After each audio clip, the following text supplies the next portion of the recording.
Okay, cool. Got my correct mic. And if you can just say test 1, 2, 3. Test 1, 2, 3. Sibboleth. Okay, that sounds good. All right, I'm going to just roll with it. Hey, everybody. Welcome to the Quick Talk Podcast. My name's Josh. You already know that. My job's to deliver relevant value straight from my brain and our guest's brain directly into yours, so you can apply what you've heard in your business today, right now. And this is a special episode. You've been listening to a few of these interviews.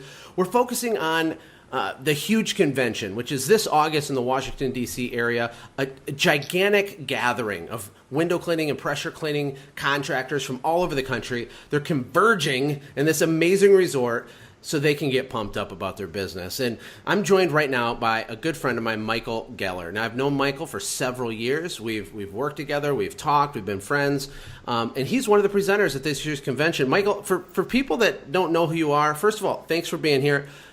Tell us a little bit about kind of your background and what your deal is. Wow.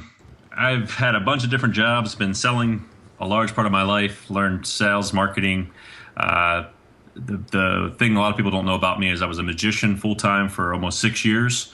I did public speaking and sales training during that time as well as infotainment, which is where you sell at trade shows and things like that. So I've had a wide variety of background. Yeah, well, I did know your magician background. So that's kind of a crazy thing. I mean, what do people typically say when they find out that you used to do that? Are they freaked out? Do they think, oh, this guy must be a trickster or something? Yeah, usually they say, show me a trick. That's awesome. Well, what kind of tricks are you going to be able to show us at the huge convention to help our businesses? What do you think? The best kind of tricks. Matt and I will be presenting a program called the Efficiency Filter, which it's a new kind of concept of a way of filtering your viewpoint for your business, to look at your business overall, to be able to maximize output with minimum input. So we're really looking forward to presenting this and helping. I think that the huge convention will be awesome for anybody to attend as a way of really growing your business. Well, tell me a little bit about how you got into the cleaning business yourself. I know you are a professional speaker. You've performed for thousands of people all over the country, and now you own and operate a cleaning company. What is it, Maryland? Yeah, I'm in Maryland, just outside of D.C. We have a huge population that makes marketing very easy. Dan Kennedy calls it deal flow. So we got a lot of deal flow. We don't have to take every job that comes along. Lets our pricing be good and everything. But it's the busy season right now, so I can hardly string two words together as I try to keep track of everything going on. So certainly don't sound like a public speaker on this right now, but happy to be on here. I started window cleaning originally because I was looking for a simple business to implement. I was looking for a business that I could train someone within 2 weeks to go out and make money for me. As I was evaluating all these different businesses at the time, I was director of sales and marketing for a company of about 35 people that did exercise equipment repair and maintenance. And I looked at that and I said, man, it takes 8 months to get a tech profitable. That is just entirely too long. I don't want to be a part of a business that takes 8 months to get somebody profitable.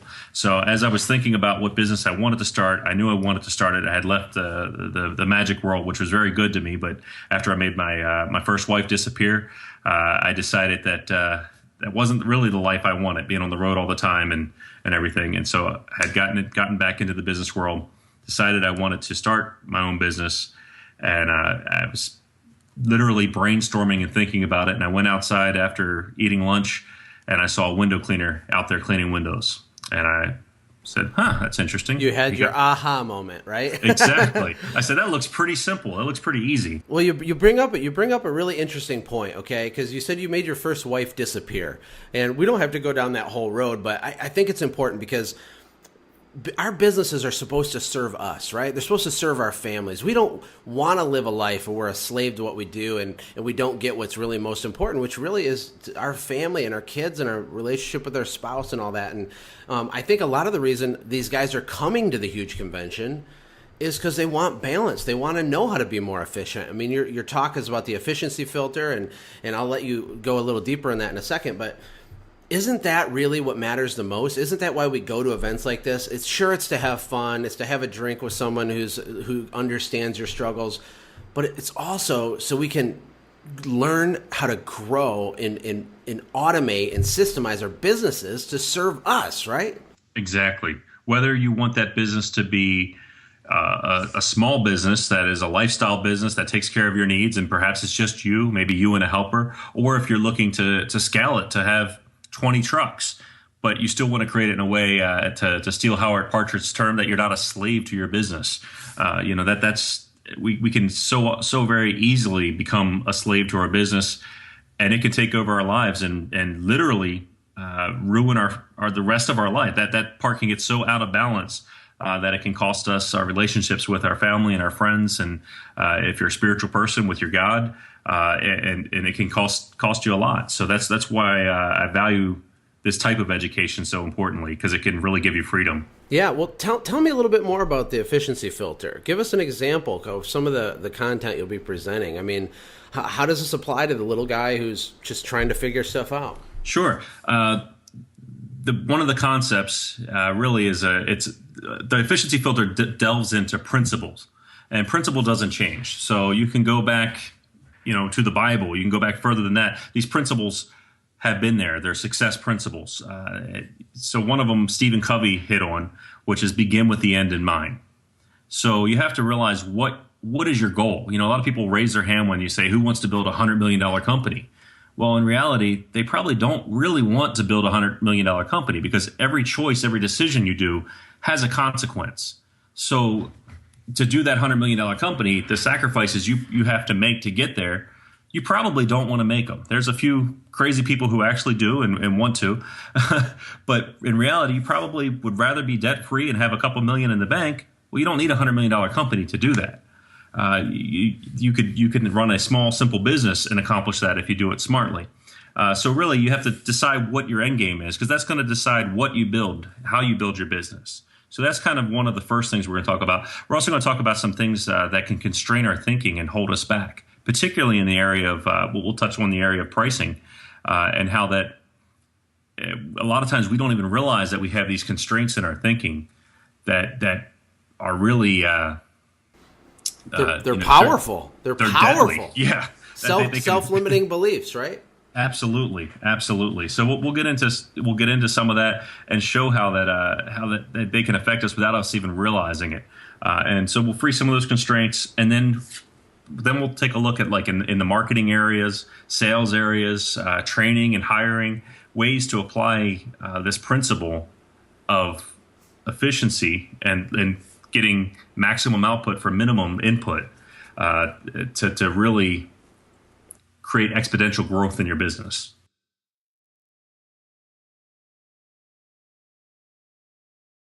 And all the stuff I do, this is just a fundamental universal truth that's existed forever, and you have to have a clear destination so you can understand where to point your ship towards, right? I mean, if you're a sailboat and you don't have a clear destination, because a lot of guys, Michael, and you've probably found this to be true, there's lots of things we all could do every day. There's lots of options. There's lots of ways we could market our business. There's lots of ways we could hire and train and onboard and invest in our staff. There's the options are endless. But how do we know what we should do in lieu of all these coulds? You know what I'm saying? And having the efficiency filter, if you have a clear destination, it's a lot easier to make those choices. Is that right? Absolutely.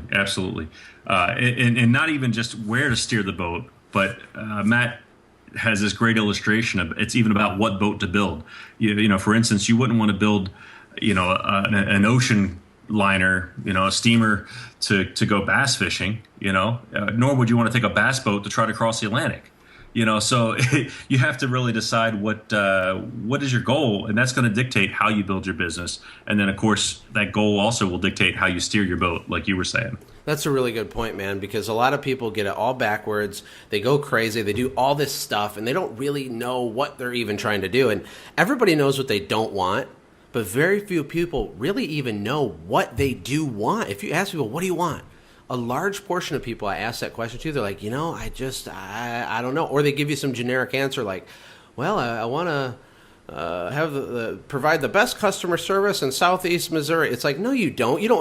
You want a business to serve your family, and the way that your business can serve your family is by you providing the best customer service in Southeast Missouri. But there's confusion there, right? Have you found that to be true? Absolutely. And that's one of the things the efficiency filter also does. It's an inside to outside look. So you have to start from the inside. And this is not new. The principles in E-Myth and even the stuff that in Howard Partridge's training materials, Zig Ziglar, you go back. You have to start with who you are, what you want, and then from there it comes outward, and that helps then dictate the business decisions you make. Just for example, in the subject of hiring and training, it's how do you create like a great culture? It comes from you. If it's just words on paper, then you're Enron, value, trust, integrity. Well, that wasn't really true in Enron's case, No. It's just words on paper. But if it's genuine and it's true and it's who you are, the good culture can come out of you. So it all comes back to that. And the efficiency filter is going to talk about that. But then it starts, goes further. It even talks about like some more practical things as far as your marketing goes, the idea of ordering out your marketing in the sense of from most efficient to least efficient, from warmest to coldest, and things like that can save you so much money. I see guys on Facebook and these forums all the time, and they're like, well, how do I market my business? What's the best, what should I do? And they're so eager technique-wise that they're missing the strategy. They're missing obvious things. They're driving business to their website, and their website looks like garbage, and they're spending thousands of dollars in EDDM, and they're driving it to a website that doesn't convert, that really looks bad. It's just the idea of ordering your marketing and ordering the sales process and things can save you so much money and make everything that much more effective. Well, it sounds really good. I look forward to checking it out, guys. If you're not planning on going to the huge convention, I want to ask you to reconsider, because it is an incredible, very unique, very large, very fun event. The ticket price is negligible. We have months to prepare for this, guys. There's no excuse. You need to get your butts over there, see Michael, see all the great presenters. In closing, Michael, why do you think people should attend the convention this year? I've seen it time and time again, including in my own life. Getting to these conventions, networking with fellow like-minded entrepreneurs, getting to meet the vendors, to learn from and have resources within the industry, hearing the speakers, getting to meet the speakers and talk to them. The best investment you can make is in educating yourself. This is where you can go, and it can break you out of your preconceived notions. It can free you from constraints in your thinking, help you to see your business in new lights, which can then help it grow and help it to thrive and give you the life you want. And it all starts from being at that convention. I've seen it time and again with many people where they've been running the same business for 10, 15 years. They come to a convention, hear new thoughts, new ideas, and then their business within the next couple of years doubles, triples. Right. It's amazing what this can do. It's absolutely true. Very well put. I look forward to connecting with you in person, Michael, and shaking your hand and hanging out with you. Guys, thank you so much. Michael, how can people connect with you if they need to reach out in the meantime? The easiest way to chat and all that would be to email me at mike@tweakconsulting.com. And Tweak is spelled TWEAK, tweakconsulting.com. All right. Well, Tweak Consulting it is. Mike@tweakconsulting.com if you have a question for Mike. Mike, thanks so much for your time. I appreciate it very, very much, and I will be talking to you again very soon. Let me ask you a question. Are you even remotely considering going to the huge convention this year? Well, if you are, I've made a special deal for Quick Talk listeners. You're going to save $50 off the ticket price. Now, everybody else is going to pay normal price, but not you. Go to thehugeconvention.com/Quick Talk, and you save $50 right off the price. Now, remember, this is not a cost, okay? It's an investment. This event is absolutely incredible. The second thing I want to announce to you is the new release of the Growth Vault. Now, the Growth Vault comes from all the requests I get from people wanting coaching and training, and how do I get this webinar and this teaching you did 6 months ago, and what about these special interviews you do, Josh? I want to learn. I want to grow my business. I put everything into one repository. It's totally free. There's no cost. Go to thegrowthvault.com. There's loads of content on business building, automating, scaling, and building a business that you could sell. Check it out right now, completely free. It's my gift to you. Thank you so much. Hey, thanks for hanging out, friends. And from all of us here at the Quick Talk Podcast team, we hope you loved today's show. We hope that you were inspired to become a doer and not just a listener. Apply what you've heard today in your own business and watch things change for the better. Lastly, remember that all the money in the world can't save your soul. Seek first the kingdom of God, my friends. We'll see you next time. For more information about the Quick Talk Podcast or Joshua's other businesses, visit our website, quicktalkpodcast.com. Have a blessed day.